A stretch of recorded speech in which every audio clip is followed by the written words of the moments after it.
자, 축구팬 여러분 안녕하십니까? K리그1 5라운드가 이제 다가왔습니다. K리그1 5라운드 프리뷰 진행해 보겠는데요.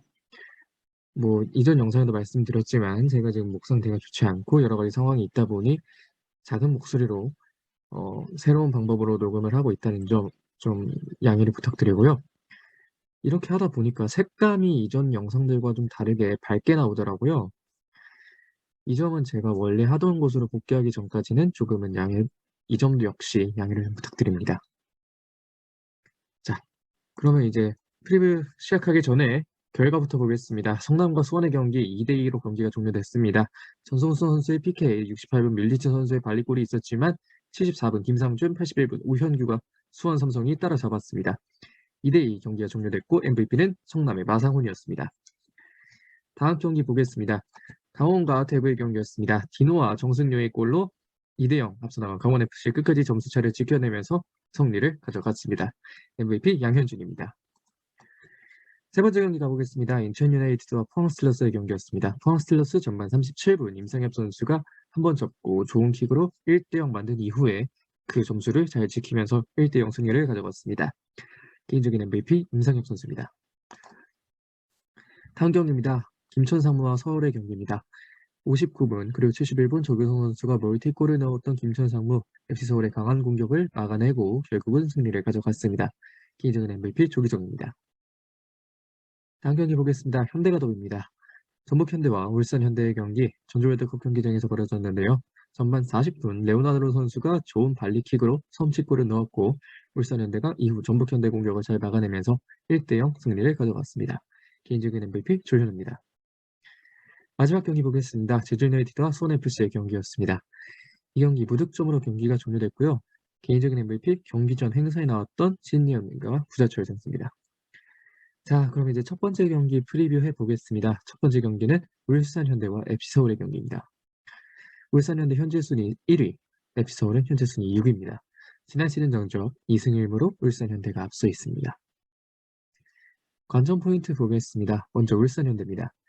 레오나르도 선수가 점점 올라오고 있습니다. 지난 경기에서도 좀 후반전에 이른 시간 투입이 되었고요.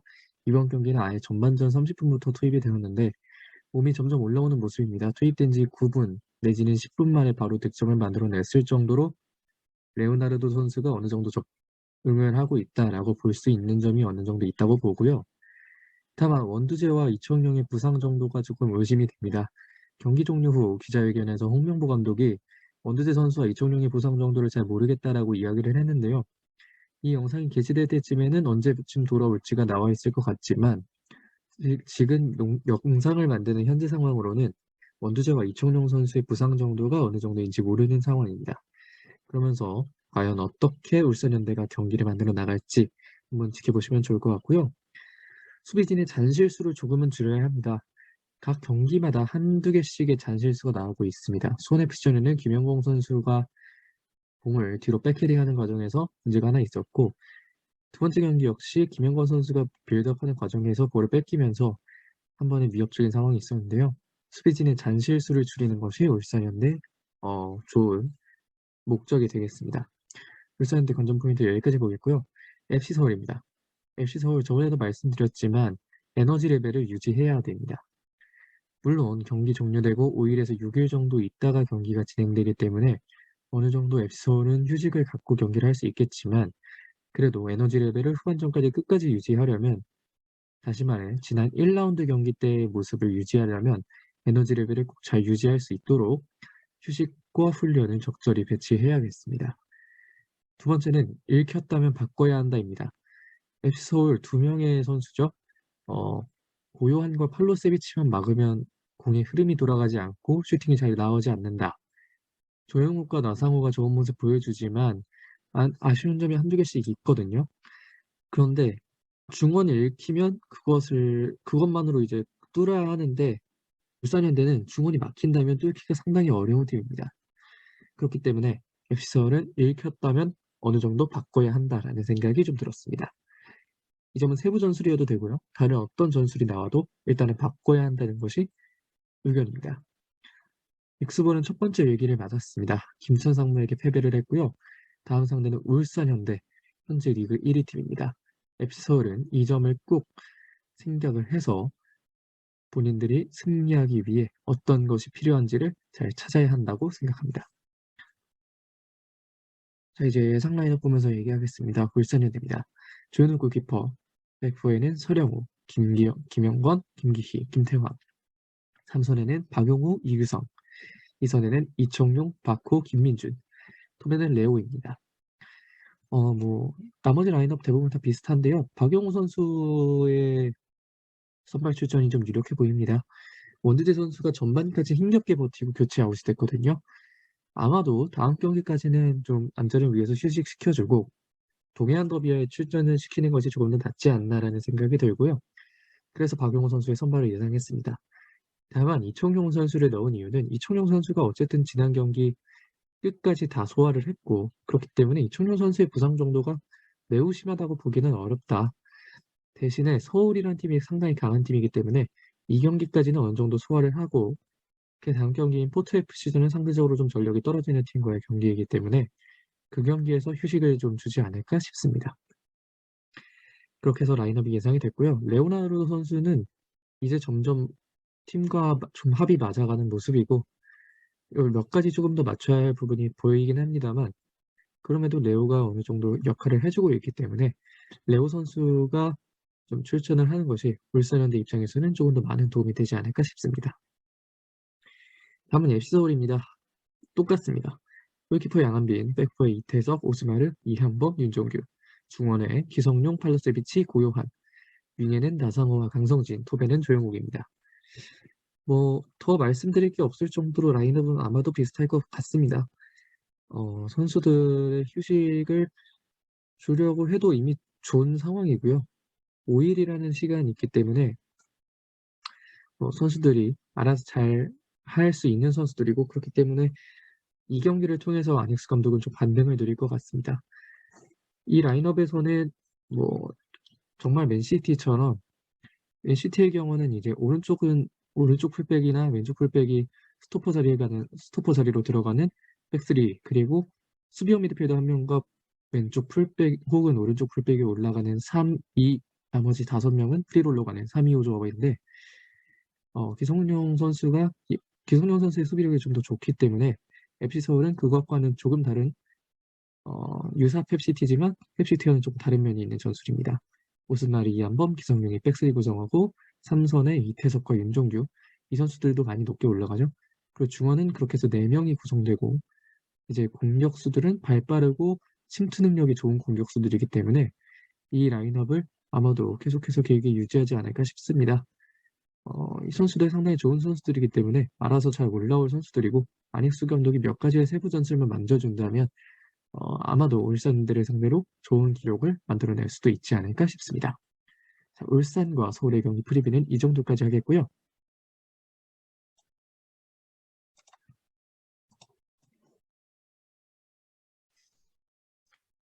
자, 이제 두 번째 경기 프리뷰 해보겠습니다. 두 번째 경기는 대구FC와 성남FC의 경기입니다.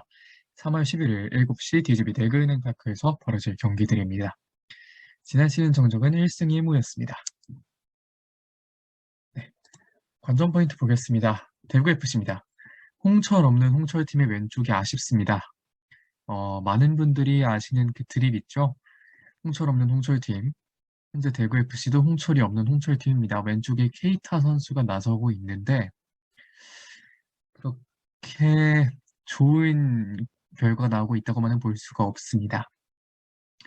강원과의 경기에서 그것이 조금 더 두드러지게 나타났고요. 양현준 선수에 대한 분석을 하지 못했다고 쳐도 왼쪽은 너무 쉽게 뚫렸습니다. 이 왼쪽을 홍철 선수가 없는 이 왼쪽을 케이타 선수가 얼마나 메울지 또 가마 감독이 케이타 선수에게 어떤 전술적 지시를 내릴지가 상당히 중요해지는 부분이 되겠고요. 이외에도 홍철 선수와 연계되어서 가운데에서 크로스가 올라오면 헤더를 할 수 있었던 에드가 선수 역시 조금 아쉬운 점이 있습니다. 그래서 세드가의 폼이 정말 올라와야 합니다. 세징야 선수의 폼, 에드가 선수의 폼 모두 올라와야 합니다. 지난 경기 중원 싸움에서 조금은 밀린 점이 있었습니다. 강원의 중원은 고바야시 그리고 김동현 선수였는데 이준용과 라마스가 그걸 뚫지 못했고 세징야가 내려와서도 그걸 연결하는 데 조금씩은 어려움을 겪었습니다. 이건 후반전 이야기입니다. 전반전엔 괜찮았어요. 전반전에 뭐 구재현의 크로스를 에드가가 헤더로 연결했지만 뭐 득점이 실패한 경우도 있었고 여러 가지 경우가 있었는데 네, 조금 아쉽습니다. 이 선수들의 에이징 커브도 고려를 해야 하는 것은 맞지만 그럼에도 불구하고 아쉬운 점이 있다. 대구 FC 팬분들께서는 이 점을 좀 아쉽게 생각하고 있으실 것 같고요. 그래서 새로이 마음가짐을 잡아야 합니다. 대구의 경우 지금까지 뭐 첫 번째 경기를 제외하고 점점 나아지는 모습이었지만 강원FC전에서 그 흐름이 한풀 끊겼습니다.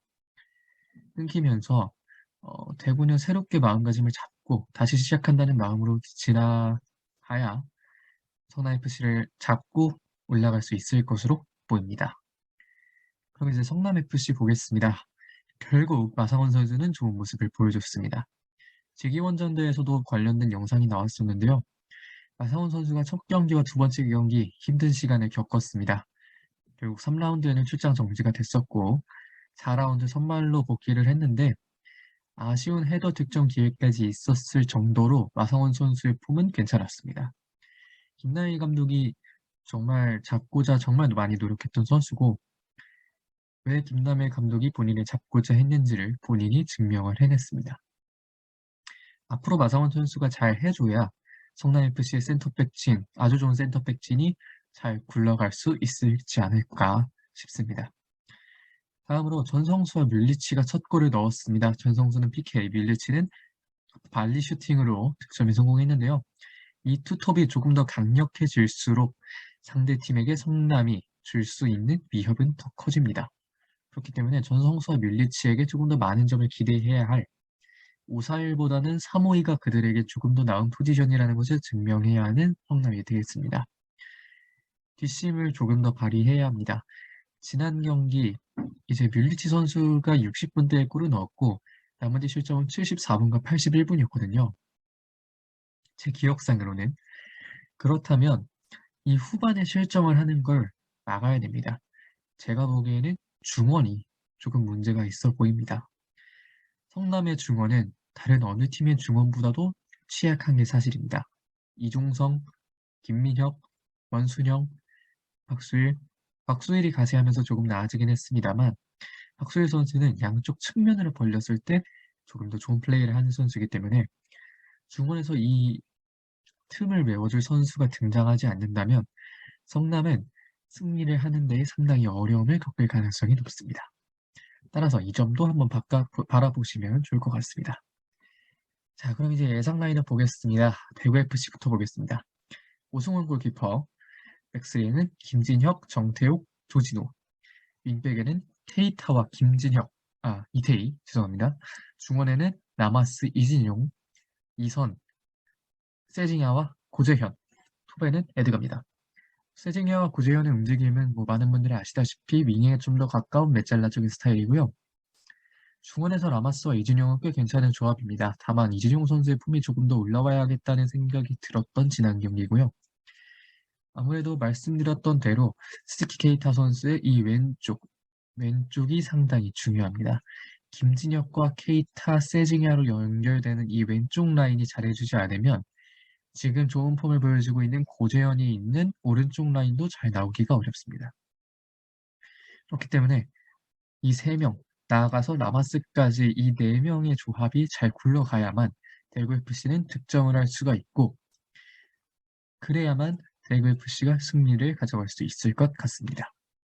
뭐 이태희와 쪽에 조진호가 새로 들어왔죠. 홍정원 선수의 몸을 아마 5라운드에는 홍정원 선수가 복귀를 할 수도 있을 것 같긴 합니다만 이쪽 라인, 만약에 홍정원 선수가 가운데 센터백으로 출전한다면 오른쪽에 정태욱이 출전할 텐데 이쪽 라인 역시 잘 살아나야 합니다.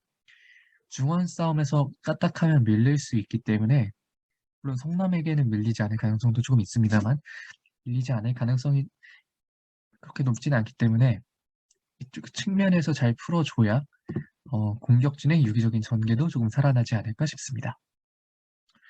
그 다음은 성남입니다. 김명관 골키퍼, 최지묵, 마상훈, 권한규의 백스리, 윙백에는 이지훈과 이시영, 중원에는 이종성, 박수일, 이재원, 투톱은 뮬리치와 전성수입니다. 뮬리치와 전성수 라인이 어느 정도는 살아나고 있습니다. 전성수 선수가 22세 이하 쿼터를 먹어주는 선수이기 때문에 전성수 선수가 잘해준다면 성남 입장에서는 더할 나위 없이 좋은 라인업이 될 것 같고요. 박수일 선수가 중원을 이동하면서 왼쪽 윙백에는 이지훈 선수가 들어왔습니다. 이번 시즌 광주FC에서 성남으로 이적한 이지훈 선수인데요. 이지훈 선수는 현재 꽤 괜찮은 활약해주고 있습니다. 이제 성남이 밸런스를 맞추려면 이종성, 박수일, 그리고 이쪽 이재원 선수인데 이재원 선수 자리에 뭐 구본철이라든지 이런 선수들이 좀 폼을 올리거나 아니면 이재원 선수 자체로 폼을 올려줘야 성남이 조금 더 높은 위치를 바라볼 수 있지 않을까라는 생각이 듭니다.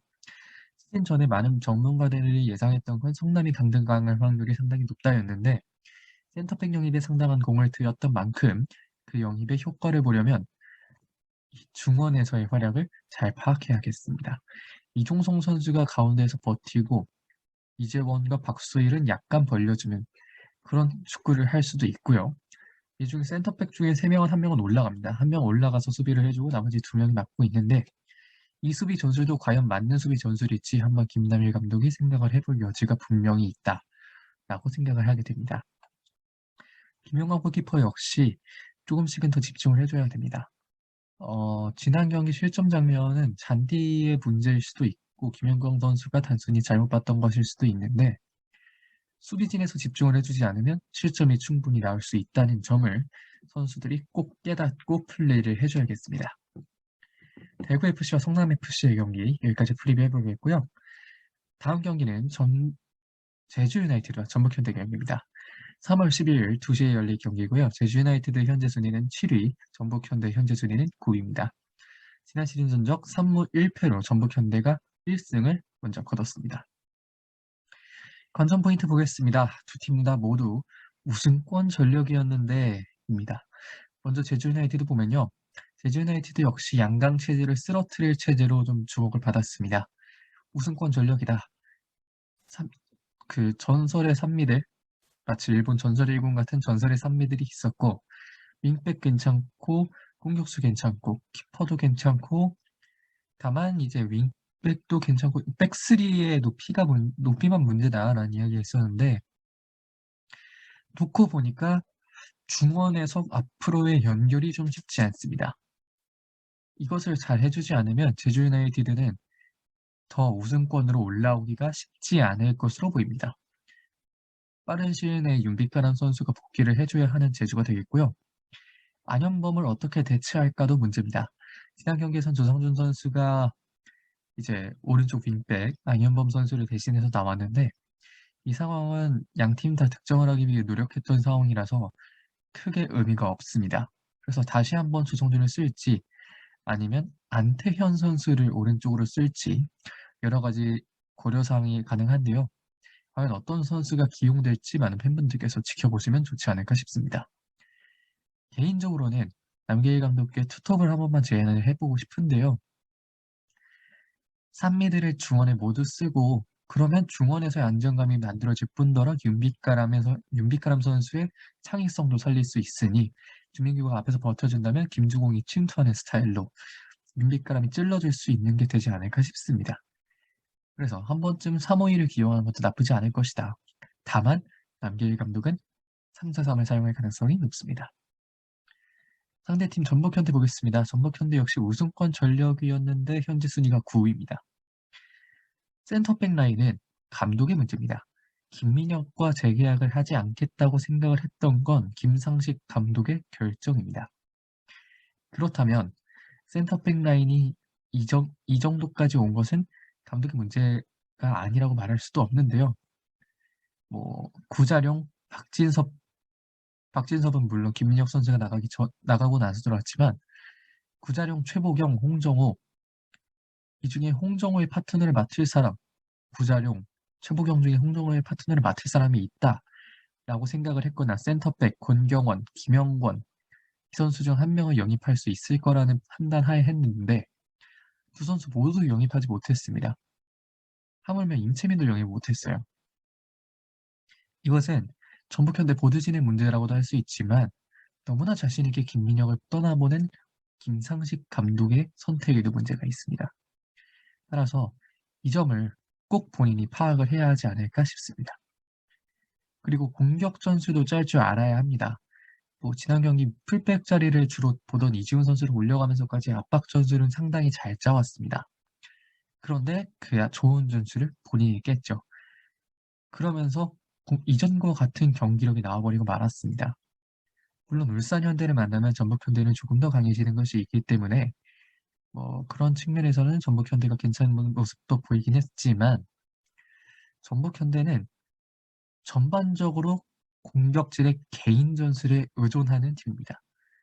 김상식 감독의 전술이라기보다는 김상식 감독은 수비 전술은 잘 짜와요. 지난 경기 압박 전술처럼.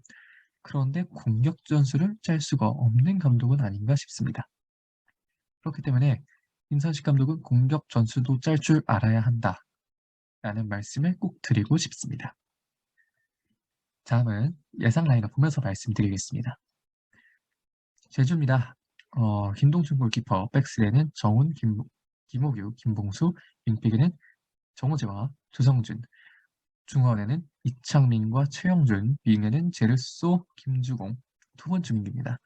최근 오른쪽 윙에는 김주공 선수가 유나탄 링 선수 대신에 더 많이 들어오는 경우가 있었고요. 비슷한 경기는 좀 의미가 없다고 말씀드리긴 했지만 일단은 조성준 선수를 여기서 넣어놨기 때문에 그대로 일단은 예측을 좀 한번 해보겠습니다. 키퍼 김동준, 그리고 백스리 정훈, 김호규, 김봉수는 어느 정도 좀 굳건하게 가는 것 같고요. 중원 역시 윤빛가람 선수가 제대로 폼을 되찾기 전까지는 이창민과 최영준이 갈 가능성이 높습니다. 다만 여유 시간이 조금 있기 때문에 윤빛가람 선수가 그 시일 내에 폼을 찾는다면 교체 출전 혹은 선발 출전에서 전반전만 소화 이 정도는 가능하지 않을까 싶습니다.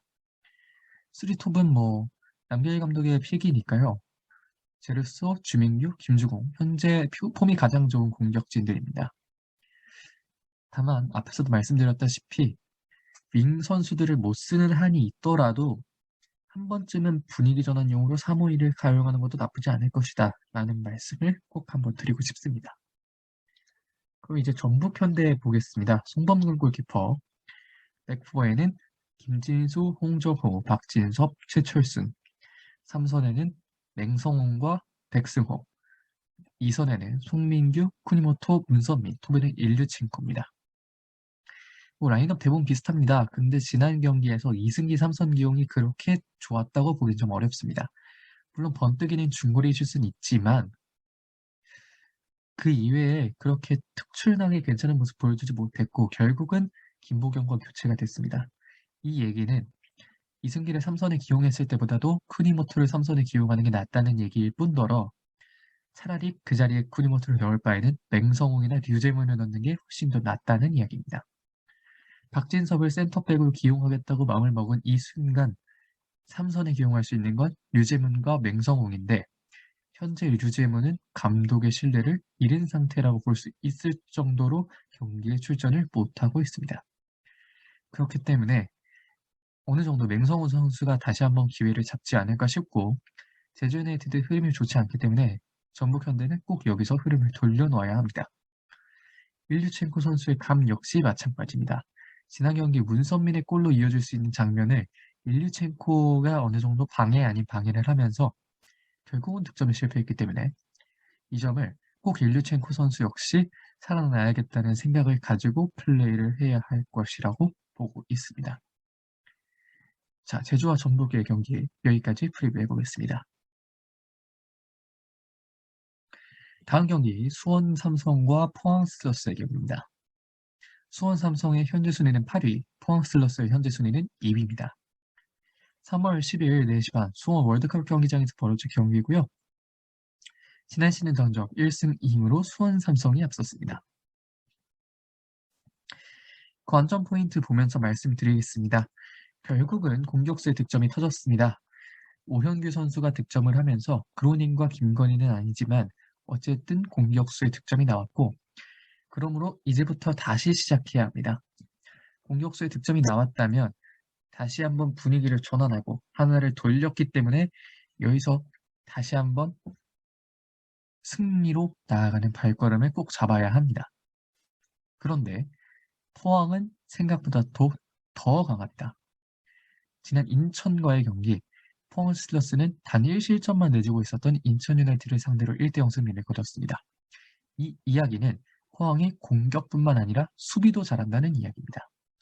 이건 이후에 포항 스틸러스 관전 포인트 말씀드리면서 얘기를 드리겠지만 수원 삼성은 선취골을 절대 허용하면 안 됩니다. 지금 수비진이 조금은 흔들리고 있습니다. 수원 삼성.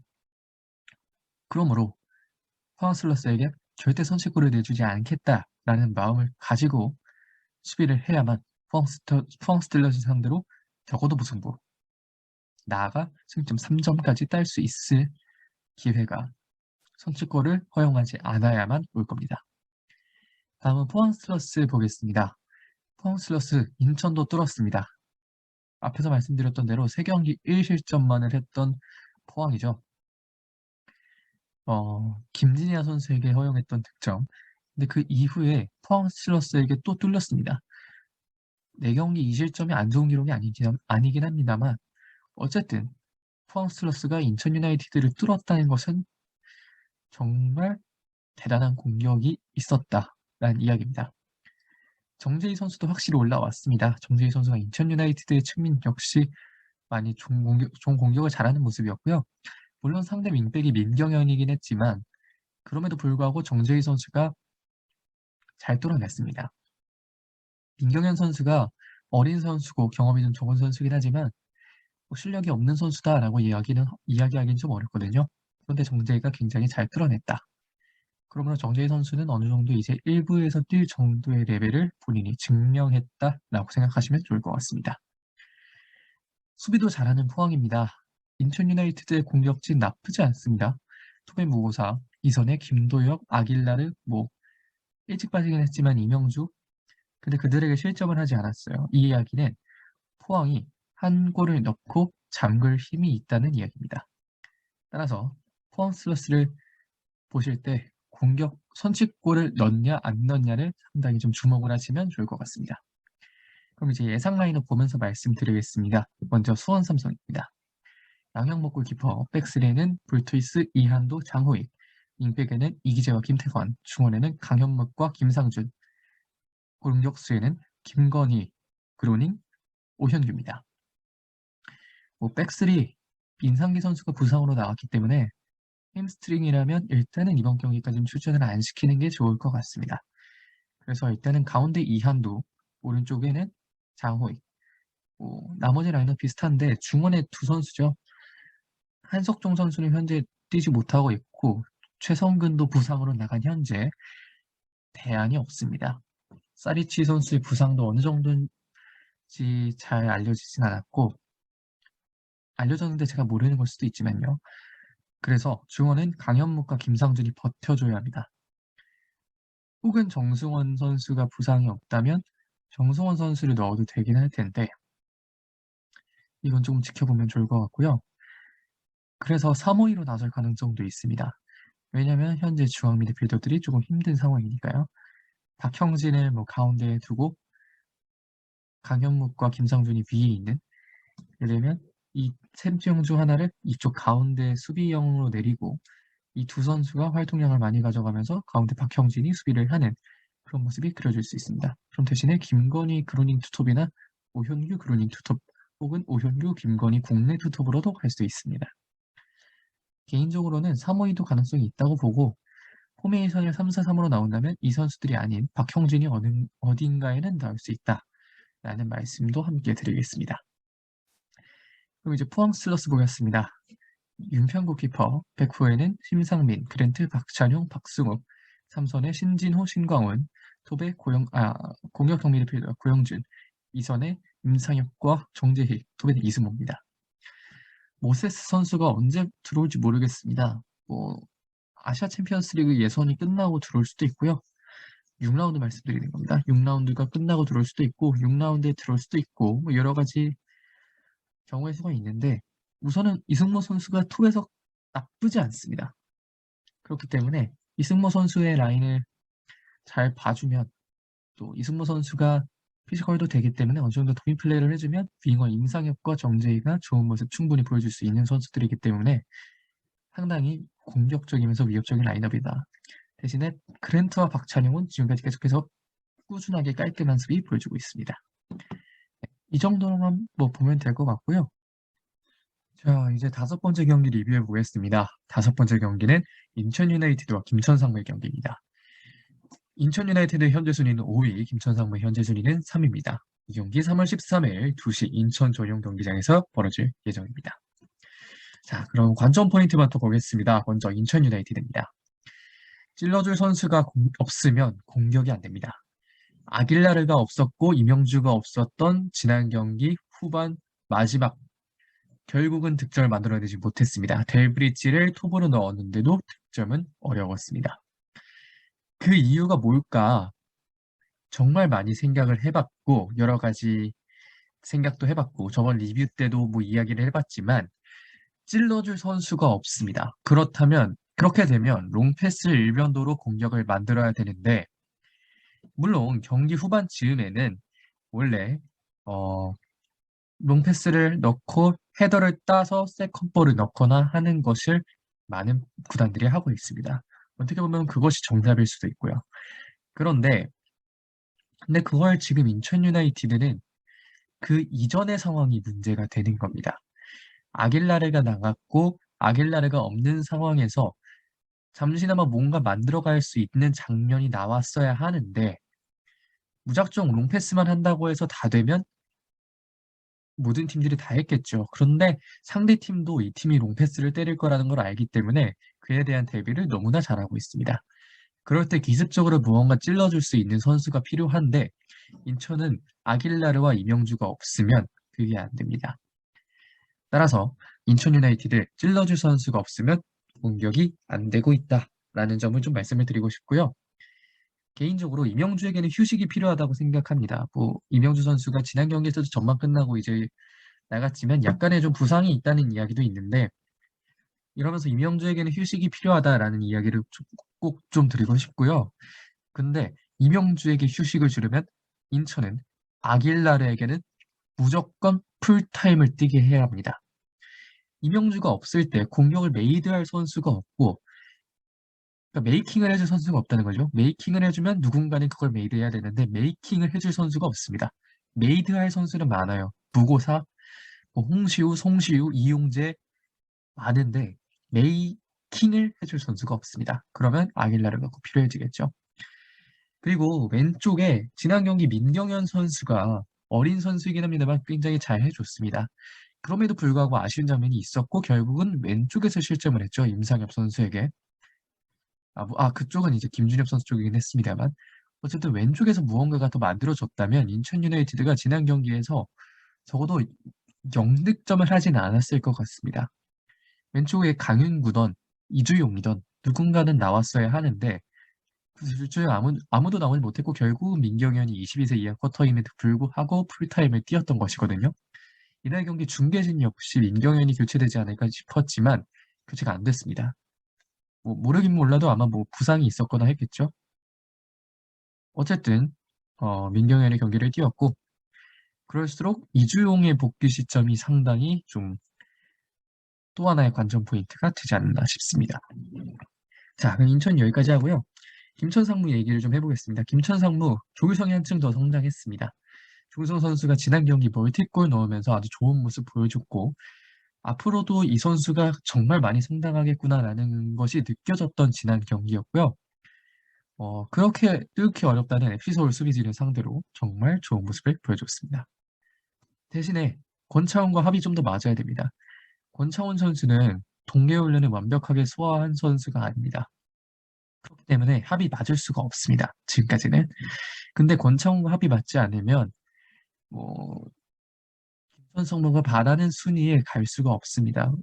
물론 군경팀이라서 아시아 챔피언스리그 못 나가지만 어쨌든 권창훈과 합이 좀 더 맞지 않으면 리그에서 높은 순위 유지할 수 없고 권창훈과 합이 맞지 않으면 상위 스플릿도 어려울 수 있다라는 생각이 좀 듭니다. 현재처럼 간다면 물론 지현학 선수 잘하는 선수지만 명준재도 있고 그렇지만 어쨌든 권창훈과는 합이 좀 더 맞아야 한다. 그래야 권창훈의 온더볼도 살고 조규성의 오프더볼 움직임도 같이 살 겁니다. 그리고 마찬가지로 중원도 조금 더 유기적이어야 합니다. 고승범, 이영재, 정현철 이 세 명의 선수가 말이 좋아 프리롤인데 약간 안 맞아요. 그래서 중원에서 조금 더 유기적인 플레이가 나오지 않으면 김천상무는 지금처럼 지금은 괜찮죠. 하지만 나중에는 이기기가 좀 힘들어질 수 있습니다. 그렇게 해서 예상 라인업을 일단 보면요. 인천 유나이티드부터 보겠습니다. 윤동호 골키퍼, 백스리에는 데브리치, 강민수, 오반석, 윙백에 강현구, 김준혁, 중원에는 여름과 이명주, 이제 메짤라에는 김도혁과 아길라를 톱의 무고사입니다. 아마 이명주와 아길라를 동시에 기용이 어렵다고 판단할 수 있습니다. 뭐 이게 메짤라로 기용하기 때문에 조금 더 그런 건데요. 수비 상황에서는 4명이 되고 중원에 4명이 되고 공격 상황에서는 중원에 둘, 김도혁과 아길라르가 윙으로 뻗어나가는데 중원의 수비 상황이든 어떤 상황이든 이명주와 아길라르를 동시에 두면 상당히 인천의 수비가 어려워집니다. 그래서 아마 이명주 선수가 부상이 있다면 그래서 이 경기를 쉬어가야 한다라고 생각을 한다면 여름과 이동수가 파트너로 나오고 아길라르가 오른쪽 메잘라로 나올 가능성이 조금 더 높지 않을까 싶습니다.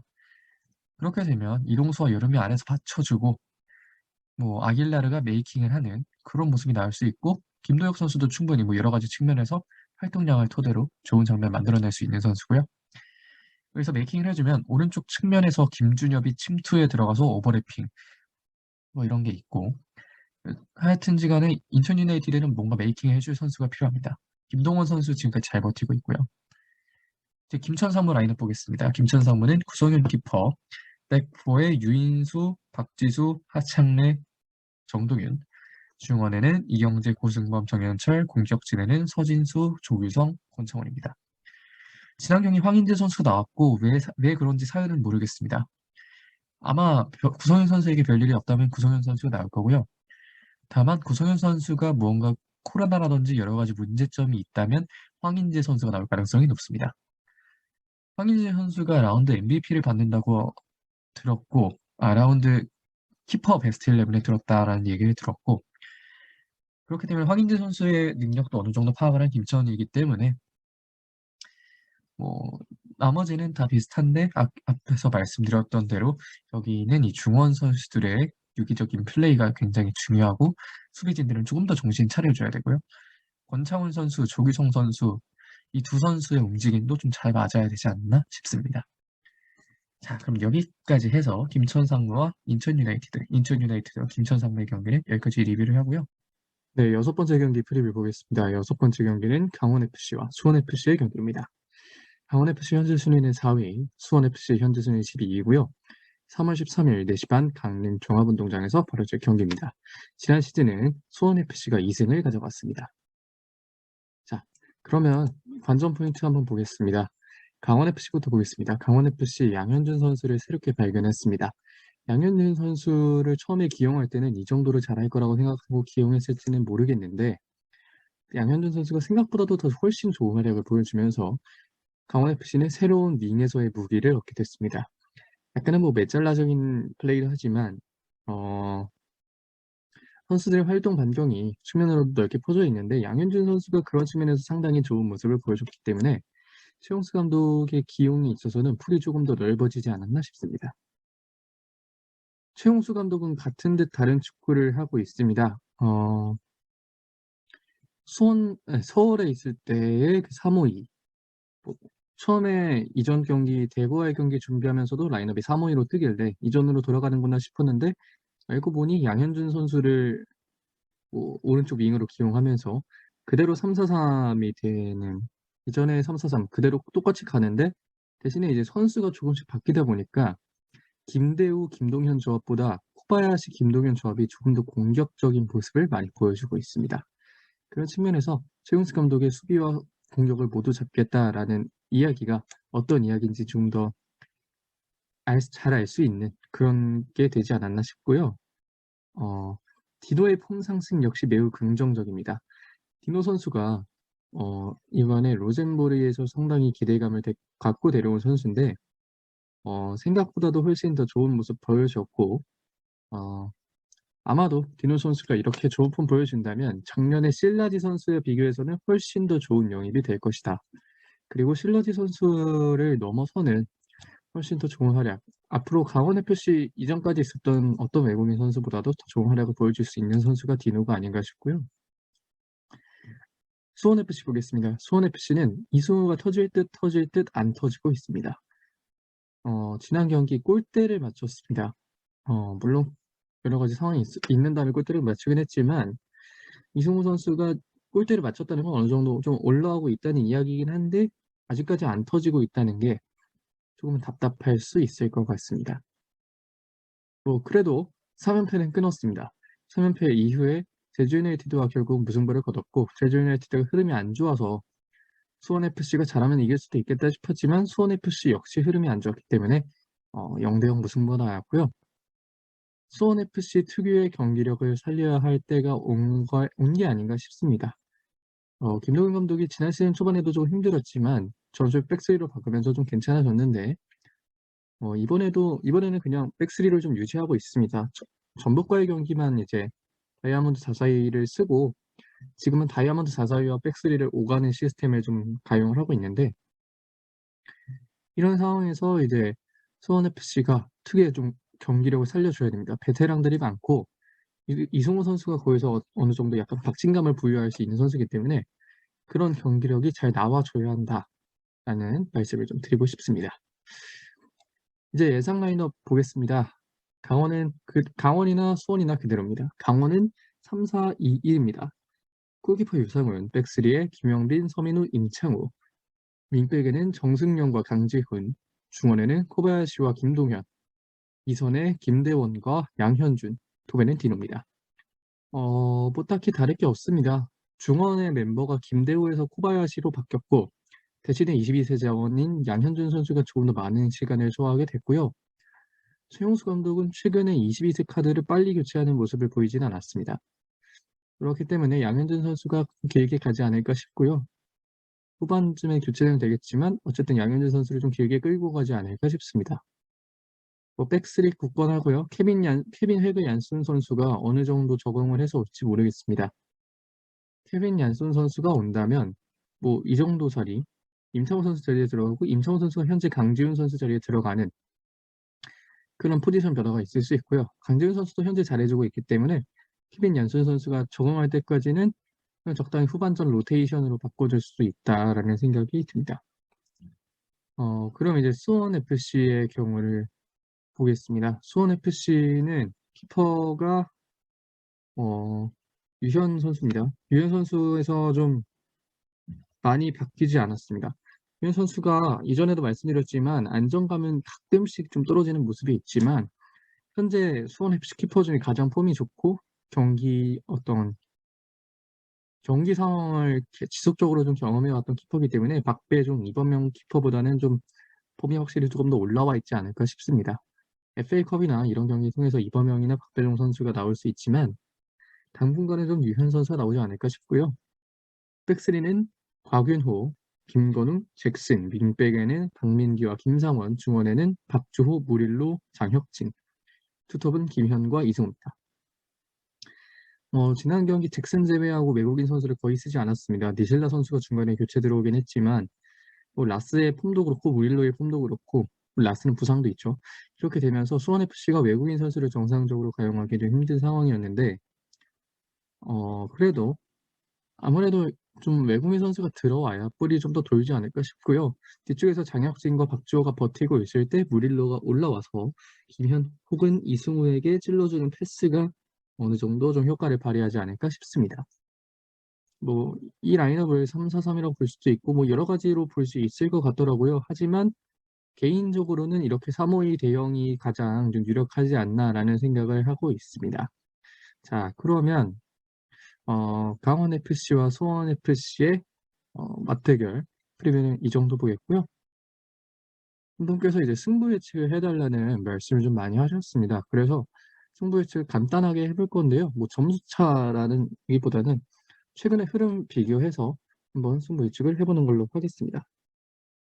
대신 이거는 저도 이 뭐 승부 예측 같은 거를 예를 들면 그 합법적으로 하는 그런 토토 이런 거 잘 안 하기 때문에 그냥 재미로만 봐 주시면 좋을 것 같고요. 먼저 첫 번째 경기 울산현대와 FC서울의 경기입니다. 개인적으로는 울산현대는 흐름이 좋지만 FC서울은 흐름이 안 좋습니다. 그런데 그럼에도 불구하고 FC서울은 현재 축구가 상당히 좀 강력하기 때문에 울산현대와 FC서울의 경기는 무승부가 나올 가능성이 좀 높지 않을까 싶습니다. 어 FC서울이 일단 쉬고 돌아온 FC서울은 다시 한번 또 강력한 모습을 보일 수 있는 팀이고요. 그렇기 때문에 울산현대가 지금 아무리 폼이 좋더라도 무승부를 좀 거둘 확률이 높지 않을까 싶습니다. 다음은 대구와 성남입니다. 무승부 이 경기도 무승부 봅니다. 성남FC의 수비진이 최근 좀 많이 올라오고 있고요. 올라온 만큼 대구FC를 상대로도 어느 정도 괜찮은 모습을 보여주지 않을까 싶습니다.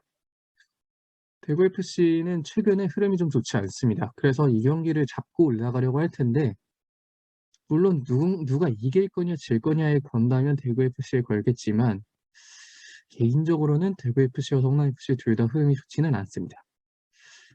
다음은 제주와 전북입니다. 전북 현대 승리를 보고 있습니다. 부자가 망해도 상대는 가죠. 전북 현대가 어느 정도 이 경기를 잡고 조금 올라오려고 하지 않을까 싶고요. 대신 제주도 이 경기 잡고 올라오려고 할 텐데 양계일 감독의 제주가 이 경기를 잡을 수 있을지는 잘 모르겠습니다. 전북은 지난 울산과의 경기만큼만 한다면 제주 유나이티드는 잡을 수 있을 것으로 보입니다. 제주 유나이티드가 현재 폼이 너무 좋지 않기 때문에. 다음은 수원 삼성과 포항 스틸러스 경기입니다. 포항 스틸러스 승리 봅니다. 포항 스틸러스는 현재 흐름이 너무 좋습니다. 이제 우승이라는 목표를 가진 만큼 상당히 좋은 경기를 보여주고 있는데 수원 삼성은 현재 터질 듯 안 터지는 팀인데 포항 스틸러스 상대로 터질 거라고 확신하기는 조금 어렵습니다. 대신에 이 경기에서 터진다면 다음 경기는 조금 더 좋은 경기를 보여주지 않을까 싶고요. 다음은 인천과 김천입니다. 김천 상무 승리를 보겠습니다. 사실 순위는 인천이 더 높나요? 어쨌든 그래도 김천이 더 높은지 인천이 더 높은지 확실히 기억이 나지 않는데 일단은 김천 상무 현재 흐름이 좋습니다. 인천도 포항 스틸러스와의 경기 잘했지만 그래도 일단은 김천이 지금 조규성 통해서 흐름이 상당히 좋기 때문에 김천 상무가 조금 승리를 할 가능성이 높지 않을까 싶고요. 다만 이 경기도 무승부할 확률은 조금 있다고 봅니다. 또 숭이 아레나에서의 인천 유나이티드는 또 다른 팀이기 때문에 그렇게 생각을 좀 하고요. 마지막 경기 강원FC와 수원FC의 경기는 강원FC의 승리를 봅니다. 아무래도 강원FC가 요새 흐름이 좀 좋습니다. 수원FC에 비해서는. 다만 수원FC도 이 경기를 잡고자 상당히 많은 노력을 기울일 것으로 보이고요. 그럼에도 불구하고 강원FC가 요새 흐름이 더 좋아서 강원FC의 승리를 좀 예측을 해보겠습니다. 자, 지금까지 K리그1 5라운드 프리뷰 해봤습니다. 다섯 번째 프리뷰이기 때문에 어느 정도는 좀 계속해서 좀 바뀌고 있고요. 뒤에 승부 예측도 한번 반응을 보고 넣을지 말지를 계속해서 생각을 해보도록 하겠습니다. 자, 그럼 여기까지 하겠습니다. 고맙습니다.